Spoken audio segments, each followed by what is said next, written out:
In March 1947, Earl Louis Mountbatten and his wife Edwina arrive in New Delhi.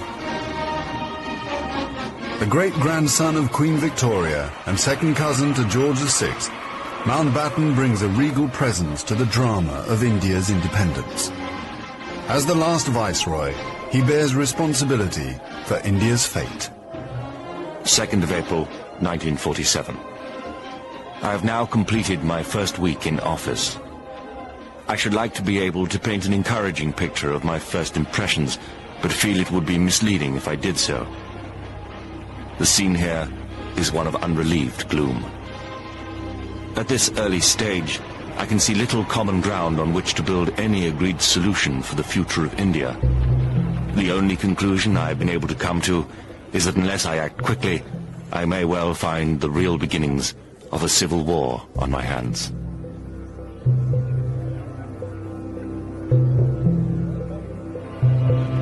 By May, attempts to create a unified India have failed. Gandhi retreats from political life.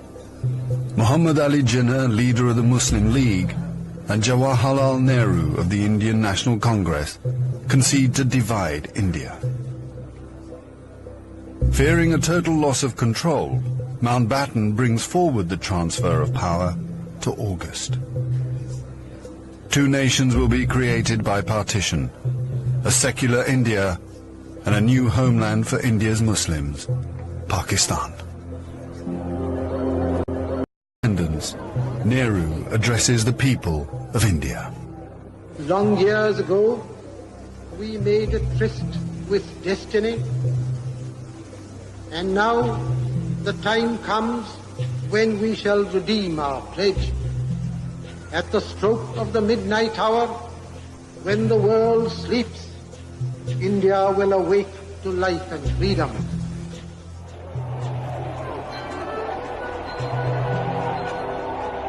The 15th of August, 1947.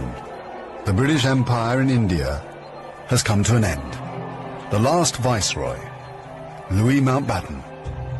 The flag raising and the salute were done amid scenes of the most fantastic rejoicing. And as the flag broke, a brilliant rainbow appeared in the sky, which was taken by the crowd as a good omen.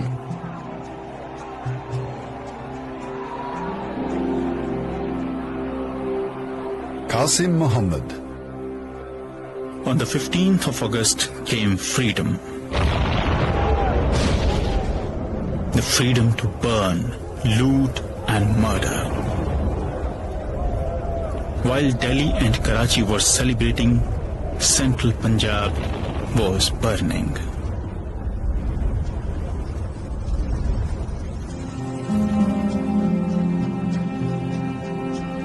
Between August 1947 and March 1948, 4.5 million Hindus and Sikhs are forced to migrate from Pakistan to India. 6 million Muslims must move in the opposite direction. Britons and Indians witness the bloodshed. Shahid Ahmed. It is a battleground. People have gone mad. Trains to Pakistan are being looted and occupants slaughtered. We all knew that carnage was in the offing. So did Mountbatten. The British Empire, which tried to build India over centuries, can never live down this great tragedy.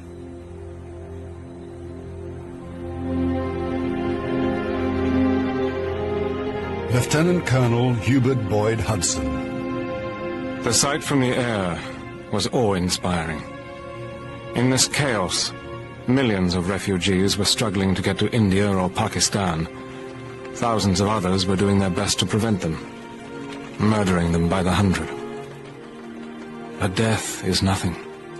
There are things more terrible than death.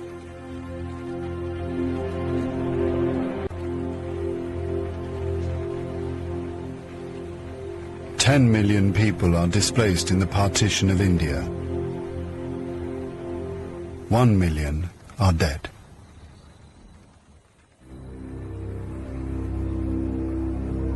By the summer of 1948, most of the British have left. Hubert Boyd Hudson has been in India for 15 years. India is full of ghosts. Houses I have lived in, now inhabited by Indians, remind me of the days which will never come again. When the Viceroy drove past with a cavalry escort in red coats. I have seen the greatness of the British in India, but now it is all ended, and we are the last to leave, the few who are trying to tidy up the mess which the sudden splitting of an old empire has caused. Britain has lost its greatest imperial possession. Mahatma Gandhi once said that if India became free, the rest of the empire would follow.